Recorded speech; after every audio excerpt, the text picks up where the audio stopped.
Pemerintah daerah terus bergerak cepat menekan angka kemiskinan lewat moderasi program yang terintegrasi antara pemerintah pusat, provinsi hingga kabupaten kota.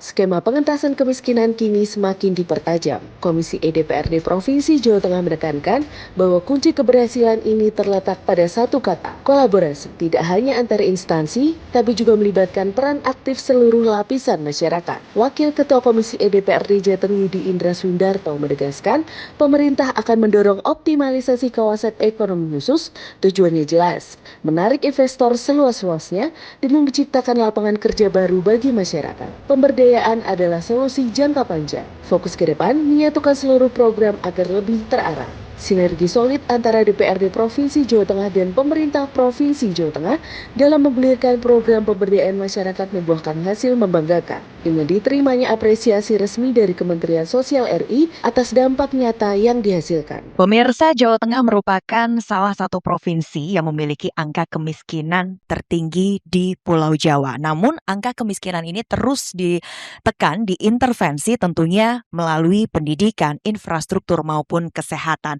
Banyak upaya yang telah dilakukan pemerintah Provinsi Jawa Tengah dan apa saja upaya-upaya ke depan untuk terus menurunkan angka kemiskinan yang ada di Jawa Tengah ini. Kita akan perbincangkan hari ini dalam podcast Parlemen. Kita jumpa lagi hari ini bersama dengan Wakil Ketua Komisi DPRD Provinsi Jawa Tengah, Bapak Yudi Indra Swinarto SE. Pak Yudi, salam sehat. Salam sehat. Salam semangat, selamat pagi. Selamat pagi. Selamat pagi dan selalu semangat kalau membahas tentang kemiskinan yang ada di Jawa Tengah ya Bapak ya.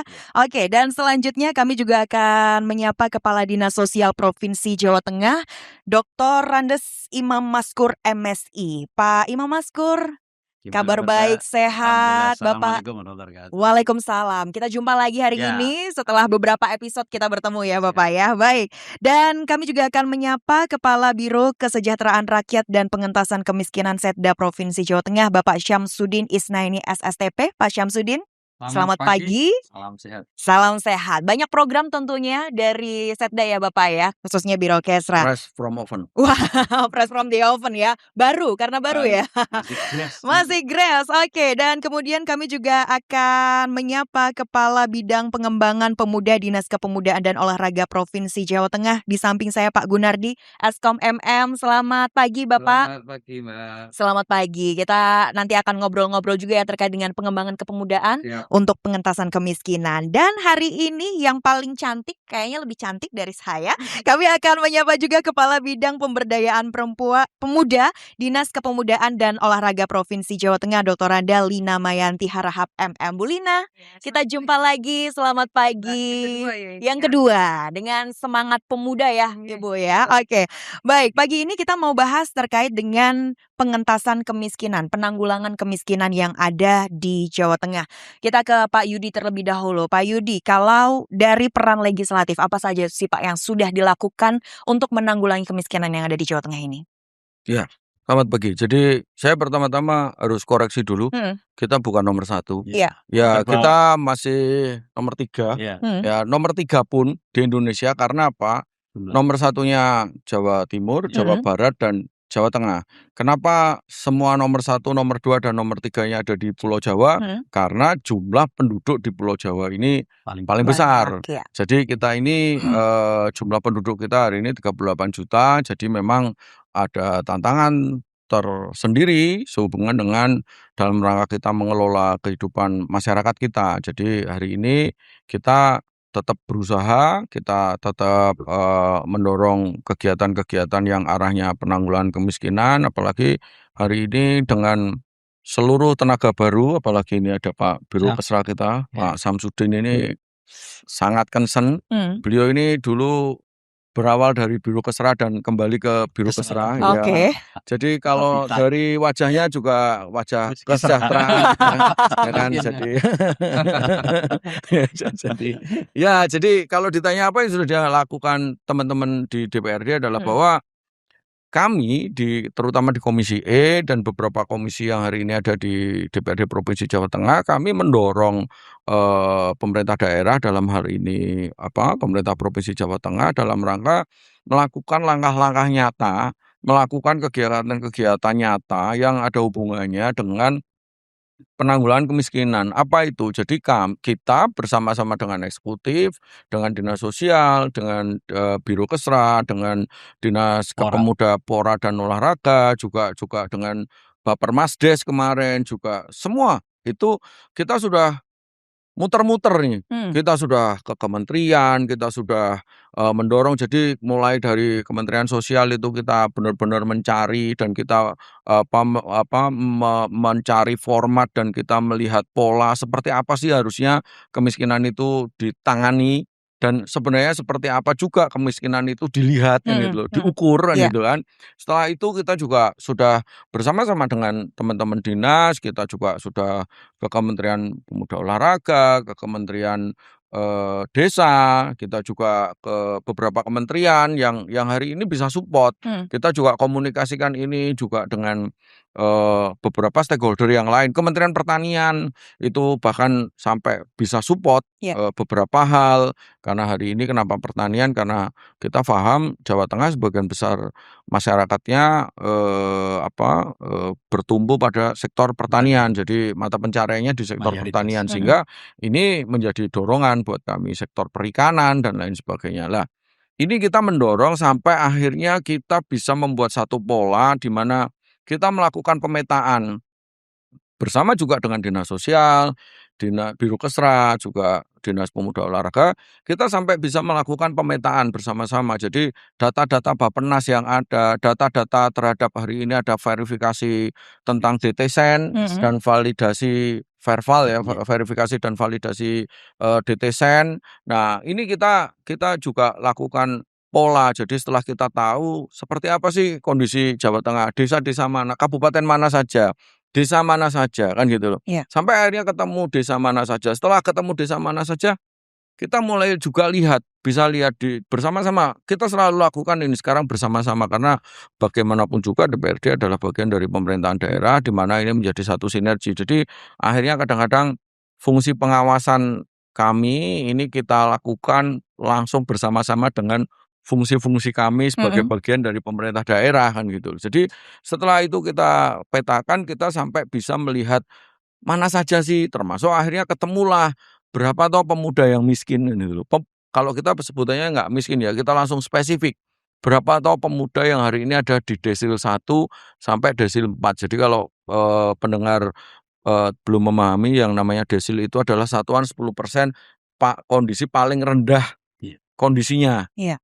Jadi satuan 10% di mana kondisinya paling bawah, kondisi masyarakat yang kesejahteraannya paling bawah. Nah, kalau desil 1 berarti bawah 10% paling bawah, 10% di atasnya, 10% di atasnya lah itu. Itu kita lihat berapa sih pemuda, berapa masyarakat kita yang ada di desil 1 sampai desil 4. Karena hari ini kenapa patokannya desil 1, desil 4.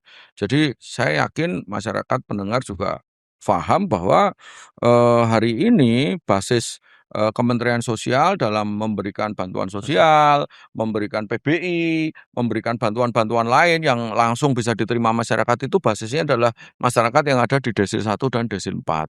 Nah, ini kita melakukan banyak hal. Jadi mulai verifikasi dinas sosial ini 3 bulan sekali karena apa? Kadang-kadang ya ada ya jangan-jangan nanti saya masih di desil 3 kan gitu loh karena salah pendataan kan gitu kan. Nah, ini Pak Imam kan komplain pasti kan harus verbal. Atau jangan-jangan yang ada di desil 2 karena contoh misalnya dia ada desil 2 terus kebetulan namanya beliau jadi si A, si Paimin itu misalnya, itu sebenarnya posisinya kenyataannya ada di desil 2 karena beliau kurang mampu. Tetapi KTP-nya pernah dipinjam tetangganya untuk pinjam di bank, untuk masang meteran listrik karena sebelahnya ada kos-kosan yang sekian kamar, terus pada saat pasang listrik pakai namanya dia, atau ternyata mohon maaf ternyata dipakai cucunya entah siapa namanya atau nomor handphonenya untuk judol misalnya. Lah itu jadi kacau balau. Nah itu kan butuh verbal karena sebenarnya yang bersangkutan memang benar-benar nggak mampu kan gitu loh. Lah ini yang kita, dan untuk Biro Kesra ya hari ini alhamdulillah ya beliau hari ini Langsung dicatat ya menjabat ya toh. Jadi Biro Kesra hari ini kami harapkan bisa menjadi dirijen dalam mengorkestrasi kegiatan ini. Jadi Oke. kan hari ini tentunya kalau kita bicara kemiskinan di pemuda nggak mungkin Dinas Kepemudaan bidang kepemudaan sendiri.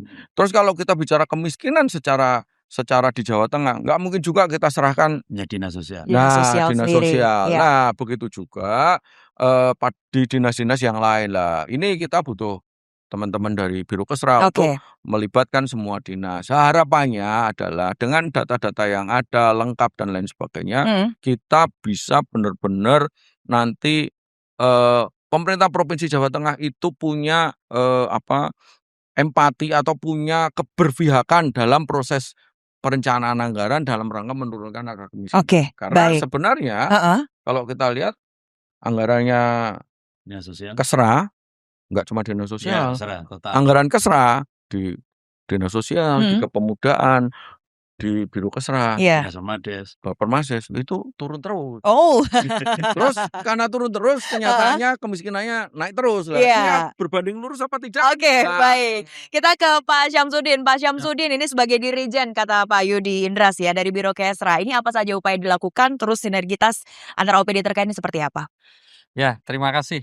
Ini luar biasa nih Pak Yudi Indras ini legislatif serasa eksekutif. Kami sebenarnya juga sudah lama bekerja sama dengan Pak Yudi ini. Sebelum kami di Biro Kesra, kami di Dinas Pendidikan. Dia juga luar biasa untuk mengawal, khususnya untuk akses layanan pendidikan ini, bagaimana anak-anak di Jawa Tengah itu bisa bersekolah semuanya. Kembali setelah tanggal 27 kemarin, saya di Biro Kesra dan masih sama kolaborasinya dengan Komisi E dan ketemu lagi dengan Pak Yudi Indras, yang mana beliau juga sangat getol dan di sini passion-nya kemiskinan yang harus kami kawal. Ini sebagaimana sampaikan Pak Yudi tadi, kami di Biro Kesra ini sebagai harapannya nanti bisa menjadi dirijen atau orkestrasi terkait dengan koordinator. ya koordinator terkait dengan penanggulangan kemiskinan ini memang tugas besar kami, yang mana sesuai dengan perda yang sudah digulirkan tahun 2025 kemarin, Perda nomor 13 tahun 2025 terkait dengan penanggulangan kemiskinan. Di sana dibentuk tim koordinasi pemerintahan daerah dan ada Bapeda dan juga Biro Kesra yang menjadi hadir di sana. Nah, untuk saat ini kami berbagi antara Bapeda dengan Biro Kesra untuk mengkoordinasikan dari semua lini OPD yang menangani kemiskinan ini. Jadi nanti kami berbagi tugas untuk yang sekupnya kabupaten kota yang level itu nanti Bapeda yang akan mengkoordinasikan dan kami di Biro Kesra itu akan masuk ke teknis. Jadi seperti yang sampaikan Pak, jadi tadi mana kantong-kantong kemiskinan yang harus kita tagging, mana yang harus kita tangani, baik itu kepemudaan, baik itu yang desa dampingan atau yang lain, kemudian dari Dinsos untuk RTFH, kemudian jaminisasi, kemudian juga koordinasi dengan CSR untuk masuk ke sana. Itu nanti kami teknis akan masuk ke sana. Nah, ada 3 komponen penanganan kemiskinan yang menjadi klaster ya. Yang pertama itu terkait dengan mengurangi beban pengeluaran miskin, masyarakat miskin. Ini basisnya ini adalah desil yang kecil ya, desil 1, 2, di mana masyarakat di sini sudah nggak bisa apa-apa. Bisanya ya menerima bantuan. Itu yang mungkin nanti kami akan mencoba untuk bisa tracing seperti yang pengalaman kami di Dinas Pendidikan, Pak. Mungkin nanti sistem penanggulangan kemiskinan serasa SPMB. Jadi dari 3,39 indeks ya, ke 3,39 juta ya. 3,93%. Ya 3,39 3,3 juta. Itu nanti dari database, kemudian dari mana aja, baik itu OPD, baik itu CSR, baik itu BAS, itu kok kayaknya mana yang belum diintervensi nanti akan kelihatan. Oke. Saya kok nanti mana yang sudah diintervensi ada cek. Kemudian yang kedua terkait dengan peningkatan kemampuan pendapatan. Nah, ini kayak program kepemudaan, nanti kolaborasi di satu desa dengan pendekatan kepemudaan, ini juga sangat efektif untuk pemberdayaan. Karena apa? TPT kita itu juga lumayan ya, ada sekitar 4,66%, kurang lebih ekivalen 1,4 juta. Nah, untuk TPT ini kan dihitung usia 15 sampai 50, Pak. Jadi kalau di-matching-kan dengan pendekatan dari jalur kepemudaan itu efektif gitu. Bagaimana akhirnya nanti anak-anak ini yang berpotensi kalau nggak digarap itu jadi pengangguran, ini masuk gitu kan. Nah, ini sangat efisien, efektif. Memang sempat walaupun ini juga bagian evaluasi, Pak, untuk desa dampingan sama yang jalur kepemudaan itu memang passion-nya berbeda. Kalau kemarin desa dampingan mungkin dengan pola OPD yang meng-hire satu desa sebagainya, ini dengan adanya pola basis kepemudaan ini akan lebih fokus. Kalau kepemudaan itu kan desanya ini apa programnya, RTLH, kemudian jabanisasi, itu sudah yang mau disasar jelas. Nah, nanti desa dampingan ini kan sifatnya koordinatif. Ini menginformasikan, nanti ditangkap di sana. Nah, ini kami nanti di Biro Kesehatan ini akan mencoba untuk kayak pakai itu menjahit. Bagaimana akhirnya part-part ini bisa saling ketemu dan nanti fokusnya untuk penanganan itu lebih konkret. Nah, ini kami tertarik dengan tadi pendataan yang Desil 1, 2, 3 nanti basisnya dari Dinsos, dari Kemensos. Itu kayak kalau dinas pendidikan berarti Pusdatin, pusat datanya. Sama Kami Pusdatin juga. Pusdatin juga, ya. Nah, itu kalau sudah tahu sebenarnya 3,3 juta ini 1 tahun tuh kira-kira tuh berapa sih target kita yang bisa turun gitu. Oke. Nah, itu nanti kami yang akan mencoba mengkoordinasikan dengan kolaborasi semua pihak. Baik. Ya. Iya. Oke, nanti kita akan lanjutkan lagi obrolan kita pemirsa terkait dengan penanggulangan kemiskinan. Tadi sudah ada beberapa langkah yang dilakukan Kesra, termasuk tadi sinergitas antara OPD terkait. Nanti kita akan lanjutkan lagi obrolan kita, tetaplah bersama kami dalam podcast Parlemen DPRD Provinsi Jawa Tengah.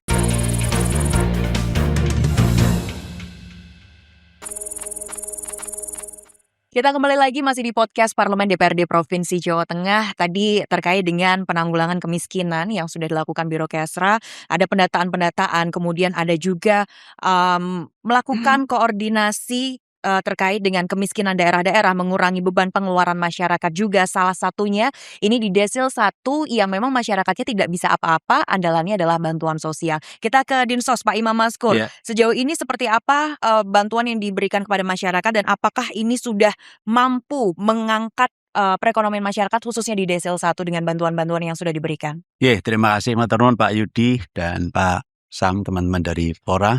Pak Yudi ini kalau bicara masalah kemiskinan luar biasa, kencang banget. Karena sampai dengan saat ini masih nongkrong dengan kaum pinggir marginal ya. Yang dulu itu beliau latar belakangnya dari hidupnya dengan orang-orang kumuh, jadi sampai sekarang masih terngiang-ngiang, maka saya harus datang sendiri. Itu di garis bawah. Betul. Jadi gini Mbak, jadi tadi yang disampaikan oleh Pak Samsudin kaitan dengan strategi kita, kaitan dengan penurunan kemiskinan, satu dengan pemberian perlindungan jaminan sosial, kemudian dengan pemberdayaan, kemudian yang ketiga dengan mengurangi kantong-kantong kemiskinan.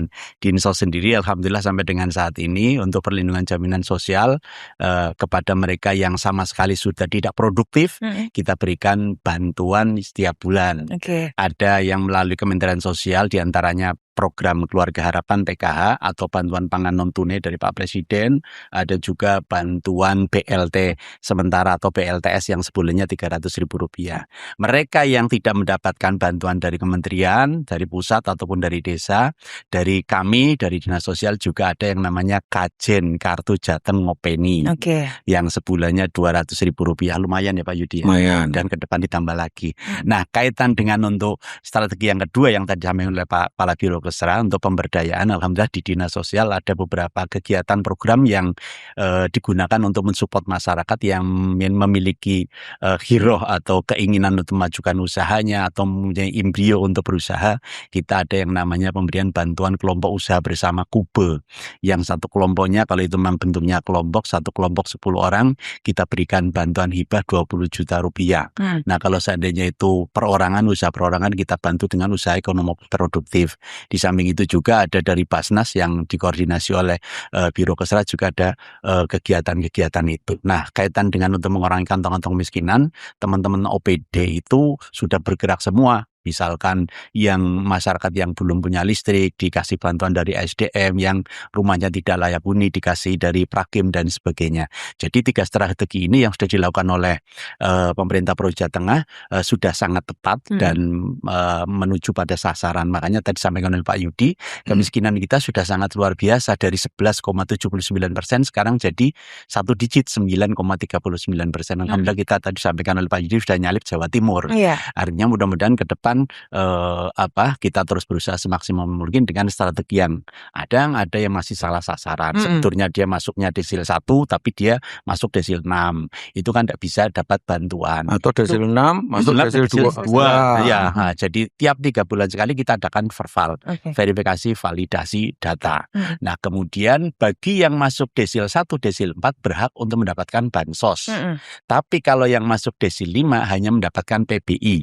Artinya pemberi bantuan iur. Itu yang KJS KIS itu ya. Kalau yang desil 1, desil 4 itu yang berhak menerima bantuan sosial.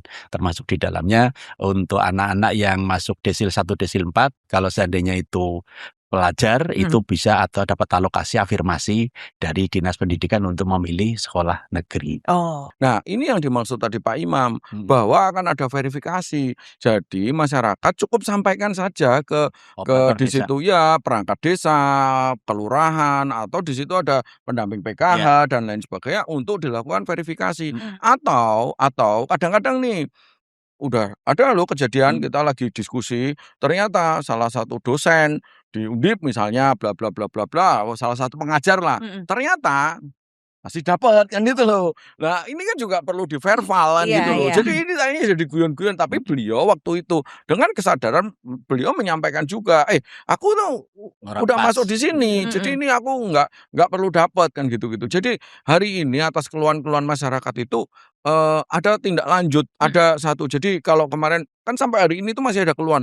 Yang dapat itu hanya konon kabarnya yang dapat hanya orang-orang dekatnya, hanya orang begini-begininya, hanya begitu-begitunya kan gitu lah. Tetapi hari ini benar-benar akan diverifikasi dengan baik. Terus yang lain adalah satu yang harus kita garis bawah ini, bahwa selama ini di pemerintahan yang lalu sudah ada upaya-upaya dengan satu program yang namanya desa dampingan. Satu OPD mendampingi satu desa dampingan. Tetapi ini hasilnya bisa belum tentu maksimal. Tetapi nggak apa-apa, misalnya kita targetnya hanya 20 desa. Daripada 40 desa kita ambil 20 desa, kita keroyok semua. Tapi lebih optimal ya. Kalau desa itu di situ kemiskinannya ada 4.000 orang, 5.000 orang, 6.000 orang, itu langsung bisa diukur. 20 kali 5.000 berarti akan turun sekian ribu. Nah gitu itu loh. lebih banyak lagi. Oke, kita ke Bu kira-kira Lina. itu. Bu Lina, ini program-program pemberdayaan dari Disporapar apa? Karena ini kan dikeroyok nih sistemnya ya Bu.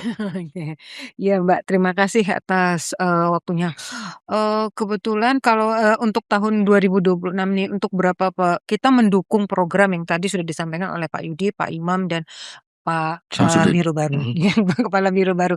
Jadi kita membantu mensupport ini karena memang pengentasan kemiskinan dengan berdasarkan pemuda, apalagi yang berada di desil 1 sampai dengan desil 4 itu baru sepertinya dilakukan di Jawa Tengah ya Pak. Baru di Jawa Kemarin Tengah. itu ada kunjungan kerja dari Balai Komdigi. Mereka menawarkan program-program pelatihan untuk pemuda. Kebetulan saya sama Pak Gun kemarin yang menerima pelatihan IT, pelatihan ini. Dan saya sampaikan tentang program ini. Mereka tuh agak sedikit excited gitu. Ini kita baru dengar loh Bu katanya gitu. Ini kita baru ini katanya. Jadi memang selama ini program-program yang disiapkan oleh dinas manapun, kementerian manapun seperti yang pernah saya sampaikan itu belum menyentuh kepada pemuda yang berada di desil 1 sampai dengan desil 4. Masih di desil 5 ke atas nih Pak, rata-rata tuh seperti itu. Akhirnya kan terbukti kemarin dari Komdigi juga menyampaikan seperti itu. Kita juga sudah pernah koordinasi ke beberapa kementerian juga, mereka oh iya ya ternyata ada nih yang belum tersentuh kan gitu. Jadi apa yang kami lakukan sekarang adalah mensupport dengan mensupport apa yang sudah dilaksanakan beberapa tahap ini Mbak, kan Oke. seperti itu ya. Jadi kalau kayak seperti saya punya organisasi kepemudaan yang jumlahnya cukup banyak se-Jawa Tengah, itu ratusan gitu. Mungkin melalui pemberdayaan nanti di organisasi kepemudaan, kita membantu mengkoordinasikan antara pemuda dan program-program yang akan disiapkan oleh teman-teman nanti gitu. Tentunya setelah melalui verifikasi dari dinas sosial dan melihat potensi dan lain-lain seperti yang disampaikan pada rapat. Oke, baik. Berarti ini bersinergi juga dengan Pak Gun ya, Pasti. khususnya dari segi pengembangan. Ini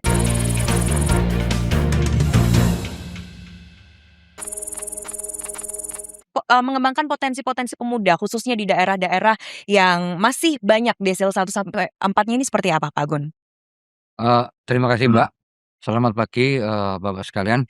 Dan tanggapannya sangat bagus sekali Mbak. Sangat bagus sekali. Kemudian kemarin juga antusias sekali teman-teman karena dari masing-masing pemuda itu mewakili beberapa kabupaten kota dan desa sehingga mereka sangat berterima kasih sekali terkait dengan pengembangan pemuda di masing-masing daerah. Kemudian yang kedua terkait dengan kegiatan di bidang kami itu ada program kepedulian dan kepeluaran pemuda di mana di kegiatan itu kita menempatkan pemuda-pemuda sesuai dengan potensi daerah.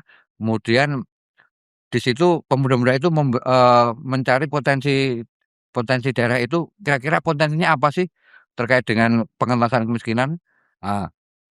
Sehingga di daerah itu pemuda-pemuda itu sebagai kader, kemudian terkait dengan desil 1 sampai 4 mungkin kami berupaya untuk memberikan skill. Kemudian dari desil 5 sampai 10 misalnya itu bisa menjadi contoh. Jadi yang desil 1 sampai 4 diberikan kompetensi kemudian bisa bekerja sama dengan yang desil 5 sampai 10. Ya, karena kalau yang desil 1 sampai 4 itu kan memang kita bisanya hanya mengupayakan supaya dia punya kompetensi.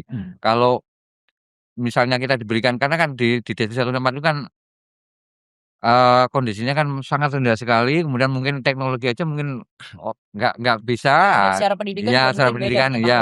pengetahuannya. Mungkin dari Dispora hanya mengupayakan supaya dari pemuda-pemuda yang dari desil 1 sampai 4 itu bisa punya kompetensi kemudian bekerjasama dengan yang desil dari 5 sampai 10. Seperti yang disampaikan Pak Yudi mungkin ya Dispora tidak bisa bekerja sendiri, kita harus kolaborasi dengan OPD-OPD yang ada di beberapa provinsi Jawa Tengah. Ini apakah sudah juga dilakukan di daerah-daerah seperti tadi yang diharapkan oleh Pak Yudi Hendras, Pak? Oke, terima kasih Mbak. Jadi kemarin kebetulan kami menerima tamu di Balai Pelatihan SDM Komdigi, kemudian dari yang sifatnya free Mbak itu Mbak, sifatnya free, kemudian mikroskillnya udah dikirim ke kami, kemudian kita linkkan ke websitenya Yelenial. Jadi teman-teman pemuda yang mungkin pengen punya kompetensi apa bisa membuka di situ dan sifatnya gratis semua itu, gratis semua karena dari Komdigi SDM Komdigi juga penekanan dari Ibu Menteri bagaimana cara pengentasan kemiskinan khususnya pemuda tidak hanya di Jawa Tengah, tadi di seluruh Indonesia. Jadi kita sudah bekerjasama dengan Balai Pelatihan SDM Komdigi yang ada di Jogja. Desil 1. Oke, baik. Dari Pak Syamsuddin, apakah ini juga bisa diaplikasikan mungkin untuk OPD-OPD terkait nantinya di luar mungkin dari Dinas Kepemudaan dan Olahraga, kemudian dari Dinsos juga terkait dengan program-program yang lebih menyentuh seperti itu, Pak? Oke, kita punya 48 OPD yang kemarin juga sudah punya pengalaman di desa dampingan ini. Dan ini salah satunya jawaban dari salah satu evaluasi dengan adanya Dinas Kepemudaan Olahraga ini, Dinas Pemuda Olahraga ini ada satu program yang basisnya itu pendekatan kepemudaan, ini akan lebih fokus. Nah, harapan kami nanti juga ada OPD-OPD yang program-programnya bisa menyentuh kemiskinan, tapi dengan basis yang lain gitu. Kalau desil 1 kok dikasih pelatihan Komdigi ya nggak mungkin kan, nggak ada. Ini yang memang harus kita identifikasi. Mhm. Intervensi-intervensi ini harus juga matching gitu loh, matching. Mhm. Kayak kalau di pendidikan tuh link and match gitu. Link and match Nah, ya. jangan sampai programnya ini, sasarannya ini, Mhm. salah sasaran kan Mhm. jadi nggak efektif. Mhm, Saya kira itu mhm. sih, nanti Oke. tetap ada inovasi untuk yang lain. Baik, Pak Imam Maskur ini Ya. bagaimana terkait dengan datanya Pak, terkait Ya, jadi kalau tadi disampaikan kaitan dengan jumlah pemuda yang ada di Jawa Tengah yang masuk desil 1 sampai desil 4 masih cukup tinggi. Di antara 3,4 jutaan. Nah, ini yang sebenarnya kita dengan Komisi E tahun kemarin sudah intervensi kaitan dengan masyarakat atau desa yang penerima bansosnya paling tertinggi. tinggi ya. Kita coba diintervensi dengan tadi yang disampaikan Pak Samsudin, link and match. Jadi dari Kementerian Sosial menyampaikan ini loh ada pabrik pembuatan tempat sampah yang diekspor ke Amerika. Iya. Nah, monggo dari teman-teman OPD provinsi bareng-bareng untuk memberikan pelatihan kepada mereka dengan pemberian pelatihan enceng gondok. Anyaman enceng kondo. Dan Ya. ternyata hasilnya lumayan. Bagus. Jadi satu desa perempuan-perempuan yang masuk dalam desil 1 desil 4 kita latih, kemudian dia istilahnya Bikin kerajinan. kemudian Hasilnya diambil terus sama diekspor. Oh, Ya. sampai ekspor. Iya. Nah, Oke. kalau yang tahun ini rencana kita dengan teman-teman dari Muda Olahraga akan mengambil yang desil 1 desil 4 dari pemuda itu yang umur 16 sampai 30 tahun, nanti akan kita intervensi bersama yang masuk dalam kriteria desil 1 desil 4 yang jumlahnya 3,4 jutaan.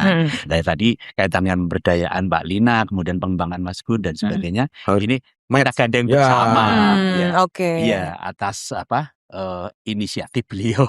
Nah, beliau yang mengusulkan ke kementerian beliau. Oke. Kalau di Jawa Tengah yang paling tinggi datanya di mana sih, Pak? Ada di Brebes itu. Jadi kalau kabupaten kota itu di Jawa Tengah ada 16 kabupaten yang kemiskinannya di bawah provinsi.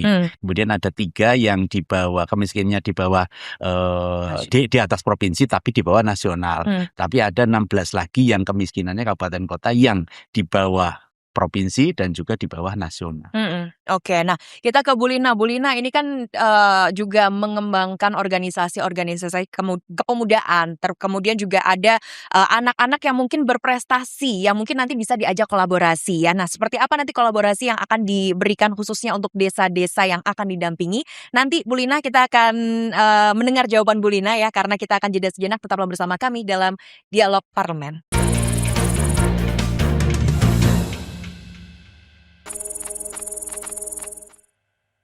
Kita lanjutkan lagi perbincangan kita dalam podcast Parlemen bersama dengan DPRD Provinsi Jawa Tengah. Dan tadi saya sudah sempat bertanya ke Bu Lina ya, Bu, ini dengan banyaknya organisasi kepemudaan, mahasiswa atau siswa berprestasi, pemuda-pemuda berprestasi, harapannya kan bisa terjun langsung ke masyarakat. Apakah sudah ada program itu, Bu, untuk menyentuh masyarakat di Desil 1 sampai 4? Oke, terima kasih Mbak. Kalau untuk program tersebut untuk pemberdayaan pemuda itu sudah ada lomba-lomba itu. Jadi kita sudah ada pemuda pelopor, itu kan juga bentuknya lomba, pemuda organisasi kepemudaan itu juga ada. Jambore kepemudaan itu juga lomba-lomba yang tujuannya untuk mencari pemuda-pemuda yang berbakat, yang bisa menjadi pelopor bagi daerahnya.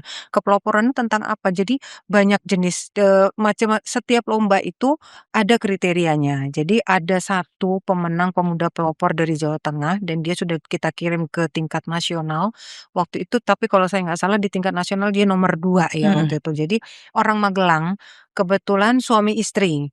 Jadi mereka itu bikin kayak olahan pupuk cair seperti itu Mbak. Jadi itu mereka memberikan pelatihan kepada anak warga sih waktu itu memang masih ya, pelatihan pembuatan tersebut, lalu memfasilitasi sarprasnya sampai akhirnya membantu pemasarannya. Jadi memang dia sudah dari mulai awal sampai dengan akhir bisa menghandle sampai ke pemasaran. Itu salah satu pemenang di tahun 2024 kalau saya tidak salah. Nah, mungkin pemuda-pemuda yang pernah tidak harus menang tapi pernah mengikuti lomba itu bisa kita libatkan dalam program ini. Tentunya mereka bisa memberikan wacana untuk mewarnai wacana kira-kira apa sih yang dibutuhkan untuk memberdayakan pemuda-pemuda ini. Oke. Gitu mungkin Mbak. Kalau programnya sudah ada. Programnya Sudah terus ada. berjalan Iya, ya. Oke, kalau di berjalan. Oke. 2026 ini Bu Lina? 2026 ini nanti ada jambore masih ada, lalu ada pemuda pelopor itu ada sedikit perubahan konsep. Jadi kemarin kita konsultasi ke Kemenpora, memang jadi dari pemuda pelopor itu akan menjadi istilahnya itu Wirasena Youth Camp.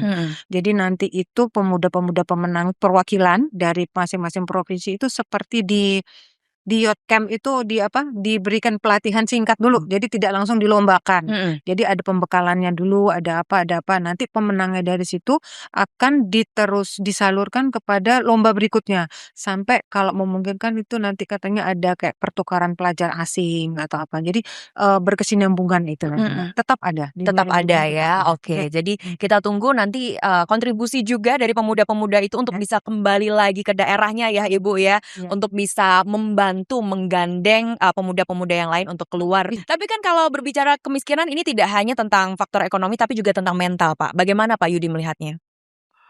Kalau mental sebenarnya hari ini gini, kita bicara mental ya kan gini ya, memang ada terjadi pergeseran ya, terjadi pergeseran budaya. Jadi kalau rata-rata kita yang duduk di sini, karena dulu itu kita nggak terlalu tergantung dengan medsos dan teknologi informasi dan telekomunikasi, kita lebih sering ketemu secara secara person to person. Iya. Kita terbiasa yang namanya diskusi dengan temen itu ketemu, yang namanya konflik atau manajemen konflik atau apa dinamika di sekolahan, dinamika di pergaulan itu benar-benar terjadi pertemuan. Kalau sekarang ini kan karena terjadi pergeseran di mana mau diskusi juga pakai jempol, mau berantem pakai jempol, menyelesaikan masalahnya pakai jempol. Lah sehingga akhirnya memang ada satu gap di mana hari ini banyak sekali anak muda kita ini karena nggak pernah ini ya, bahwa secara Bersosialisasi. relationship-nya itu tidak berjalan dengan baik, sehingga ketahanan terhadap sesuatu yang real itu kadang-kadang mereka lebih inilah. Ini memang harus ada treatment. Makanya kalau tadi saya bilang di hal yang berurusan dengan pemuda hari ini itu nggak bisa lagi. Kalau zaman dulu dia di rumah nggak kerja, ya dimarahin bapaknya, itu pasti dimaki-maki bapaknya, pasti kerja kan gitu loh. Kalau sekarang dimaki-maki pasti minggat gitu loh, kan gitu loh. Oke, Kan gitu. tapi kalau terkait dengan mental untuk keluar dari kemiskinan, kalau sudah terbiasa diberikan bantuan seperti itu gimana nih Pak? Lah, makanya sebenarnya kalau kita bicara mental itu, paradigma hari ini pemerintah Indonesia ini kan sudah berusaha untuk, kalau tadi Pak Imam ini, kita mau menggantikan bansos ini dengan keberdayaan. Bansos sementara, ya, berdaya selamanya. Ya, berdaya selamanya. Iya. Jadi kalau tadinya bansos ini kan dari pemerintah pusat sudah mengurangi terus ini, sudah diverifikasi terus, sehingga sudah berkurang cukup banyak. Nah, harapannya apa? Jadi yang tadinya contoh misalnya di 2025 tema pemberdayaannya kan desa yang menerima bansosnya paling banyak. Jadi ada satu desa yang terima bansosnya sampai 60% warganya itu terima bansos. Itu dilibatkan di situ. Setelah itu datanglah satu perusahaan swasta itu datang bawa kerajinan di situ, desa itu jadi desa kerajinan. Seluruh produksi kerajinan yang ada di situ langsung diterima oleh perusahaan tersebut dan langsung diekspor. Sehingga automatically desa itu yang tadinya nerima bansos itu, karena setiap keluarga di desa, di rumah itu bikin kerajinan, akhirnya mereka ada beberapa waktu kita di Kendal ya, di desa mana itu, di Kendal itu pada saat pencanangan ada yang tadinya di desil 1 pendapatannya di bawah 500.000, itu pada saat kita tanya mereka penghasilannya dari kerajinan yang disetorkan itu sudah 2,5 juta, sudah 3 juta, karena hasil kerajinannya itu disetorkan. Jadi setiap kerajinan itu ini dapat lah. Ini kan akhirnya pada saat ini produksi terus, ekspor dan lain sebagainya jalan terus. Ini kan akhirnya yang tadinya nerima bansos karena otomatis kalau penghasilannya sudah 3 juta, 4 juta kan keluar itu dari desil. Sudah graduasi, itu keluar dari desil otomatis itu. Oke, berarti sebenarnya mereka mau dan mampu. Mampu, karena selama ini memang ya kita harus sadari bahwa kadang-kadang proses-proses produksi, ya tadi saya bilang, pertanian kita, produktivitas petani di desa dong, itu naik nih. Tapi kenapa desil 1 sampai desil 4-nya tidak tersentuh? Karena apa? Jangan-jangan Tidak sesuai. petaninya kan, ya kalau namanya petani lahan besar kan ya desilnya 5 ke Iya. atas, kan gitu loh. Lah ternyata tidak melibatkan nih. Coba kalau dilibatkan misalnya anak SMK, cari dong di desa itu yang anak SMK otomotif, Mm-mm. itu yang diminta untuk mengoperasikan alat-alat pertaniannya, Mm-mm. alsintanya. Oke. Padahal mengoperasikan alsintan itu sehari Sekian ratus ribu. nah 300.000, 200.000, kan sebulan selesai itu. Bayarannya besar ternyata. Oh Iya. gede iya, karena yang di Papua Operator itu, tinggi. yang di Papua itu mengoperasikan alsintan dia sebulan dapat 20 juta. Oke. Oh. Iya yang di Papua itu. Jadi Mm-mm. kayak gitu. Lah ini kan kenapa itu tidak terseleksi airnya apa? Jangan-jangan yang mengoperasikan ya desil 5, desil 6 lagi, Oke, kan gitu lagi-lagi ke loh. mereka ya. Iya, Oke. padahal Kita ini alsintanya dikasih sama negara gratis. Heeh, heeh, heeh. Gitu. Oke.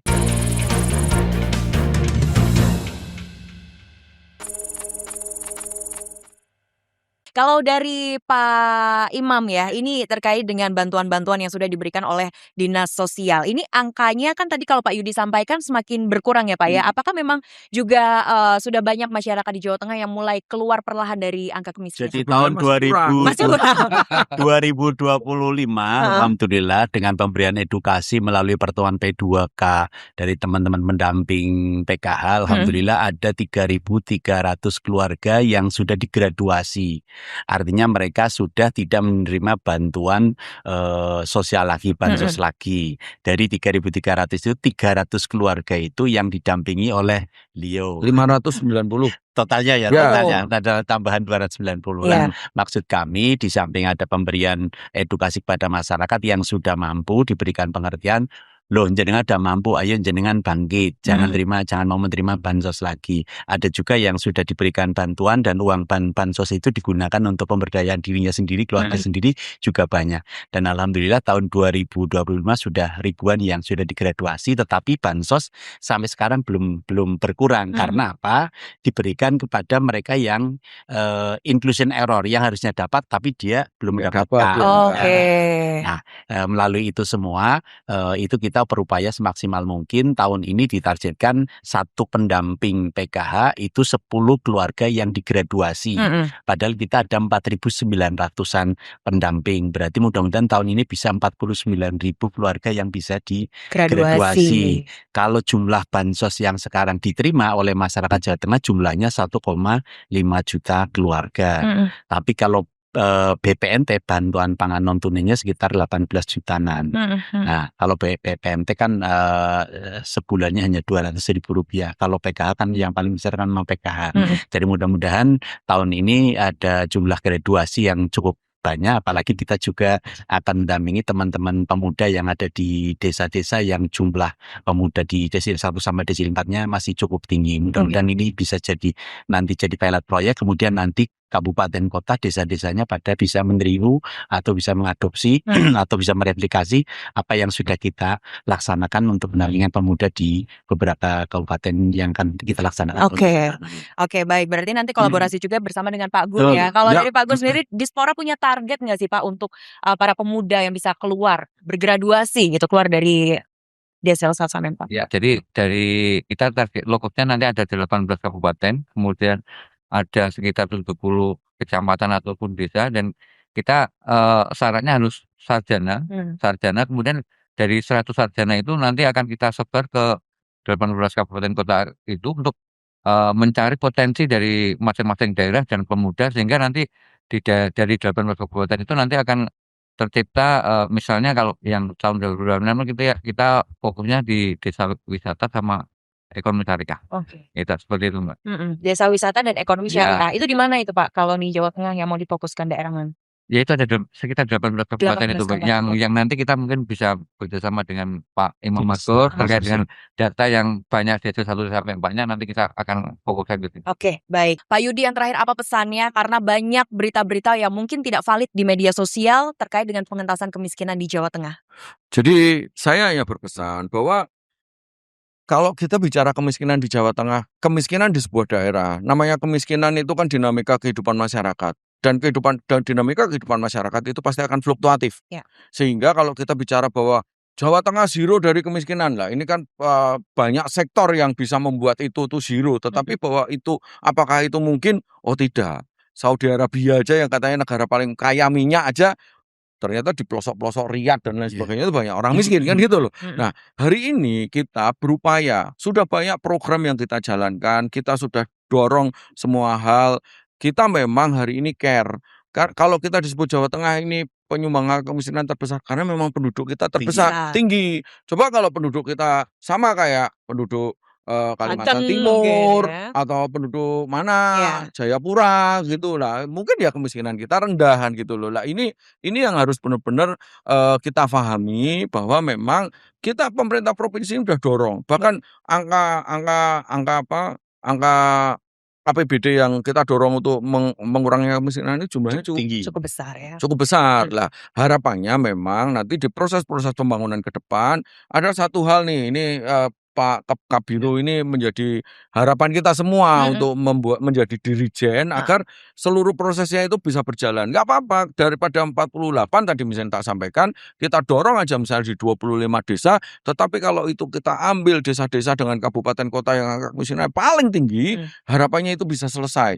Dan berkurangnya pasti cukup signifikan karena setelah 25 itu desa berikutnya itu lebih ringan biasanya kan gitu loh. Kira-kira itu, dan itu kepada masyarakat ya, kalau memang ada hal-hal tadi misalnya pendataan dan lain sebagainya sehubungan dengan desil sehingga berdampak pada pemberian bantuan sosial pada PBI dan lain sebagainya, sampaikan aja, datang aja ke kementerian ke dinas sosial kabupaten kota maupun provinsi, nggak apa-apa, nanti di situ pasti akan kita bantu. Dan sebenarnya di tingkat desa pun hari ini banyak. Terus jangan khawatir teman-teman masyarakat semua. Jadi pemerintah provinsi Jawa dengan kita semua hadir di sini itu dalam rangka kita pengen memberitahu, kalau memang punya potensi yang baik, sampaikan dong.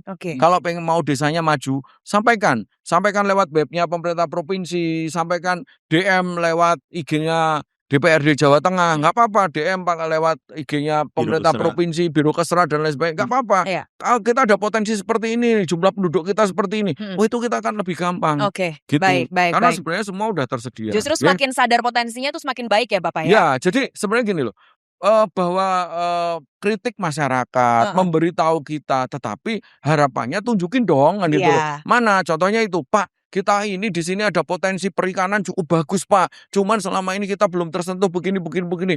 Tulis saja desanya mana, ininya mana, sehubungan dengan beberapa potensi yang ada kita akan dorong. Kalau ngomong perikanan dan lain sebagainya kan itu kita bisa dorong dengan dinas perikanan kita, kita bisa minta dorongan juga dari perikanan kelautan kita. Kalau itu sampai sudah kita nanti akan sama-sama ke sana kan gitu loh. Jadi bukan hanya kita ditulis kemiskinan Jawa Tengah begini, angka Jawa Tengah begini, tetapi tidak ada di mana kan gitu loh. Baik. Jadi semoga nanti kedepannya tidak ada ujaran kebencian lagi tanpa dasar ya Bapak ya dan data ya. Oke, kita ke Pak Syamsuddin. Pak Syamsuddin, apa pesan-pesan untuk warga Jawa Tengah dengan beban yang cukup berat mungkin di pundak Pak Syamsuddin karena Bapak sebagai dirijennya ini Pak. Pak temenin. Bersama dengan Pak Yudi nantinya ya. Ya, 9,39%, sekitar ekuivalen 3,34 juta penduduk miskin di Jawa Tengah. Ini tidak mudah untuk bisa mengurangi. Ini diperlukan kolaborasi semua, baik itu OPD provinsi maupun 35 kabupaten kota.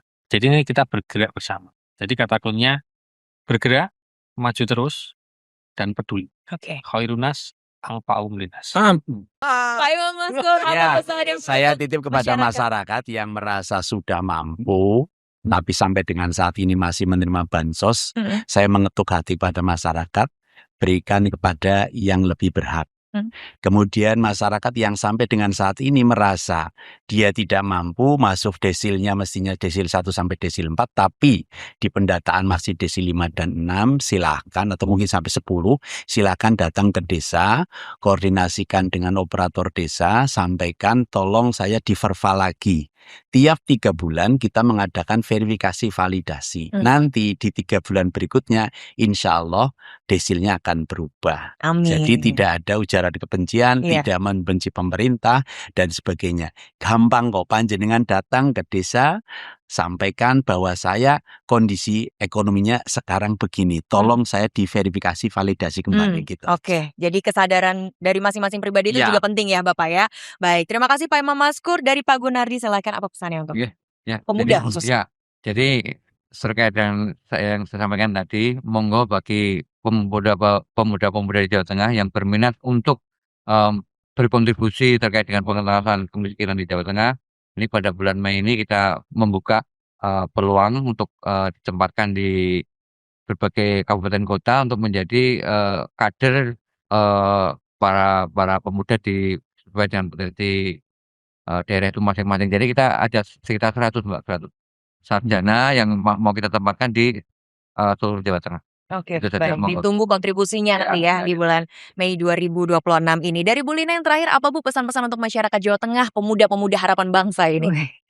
Oke, terima kasih Mbak. Saya melanjutkan apa yang disampaikan Pak Imam, bahwa masyarakat pemuda yang sudah terdata di desil 1 sampai dengan desil 4, ayo manfaatkan program yang kita siapkan bersama ini. Ayo ikut serta aktif menjalankan program ini dan bisa mengimplementasikannya untuk ke depan. Ya. Karena apa yang kita siapkan ini tentunya untuk memberikan peningkatan kehidupan kepada mereka. Pemuda itu harus berdaya dulu baru bisa berkembang. Oke, pemuda harus berdaya dulu baru bisa berkembang ya. Jadi kita hari ini sudah tahu ya pemirsa dan juga pendengar bahwa pemerintah Provinsi Jawa Tengah di sini tidak tinggal diam, banyak kolaborasi-kolaborasinya, tahu upaya-upaya penanganan yang terus dilakukan, dan hari ini melalui diskusi kita banyak juga masukan-masukan yang diberikan oleh Bapak Yudi Indras, Wakil Ketua Komisi DPRD Provinsi Jawa Tengah, yang semoga ini bisa diimplementasikan nanti untuk program-program kerja ke depan. Terima kasih untuk narasumber kami pada hari ini, luar biasa. Hari ini sangat-sangat panas ya walaupun studionya dingin. Terima kasih Pak Yudi Indras, terima kasih Pak Syamsuddin, terima kasih Bu Lina, Pak Imam Syakur dan juga Pak Gunardi. Kita jumpa lagi dalam podcast parlemen berikutnya. Saya Septiana undur diri. Sampai jumpa.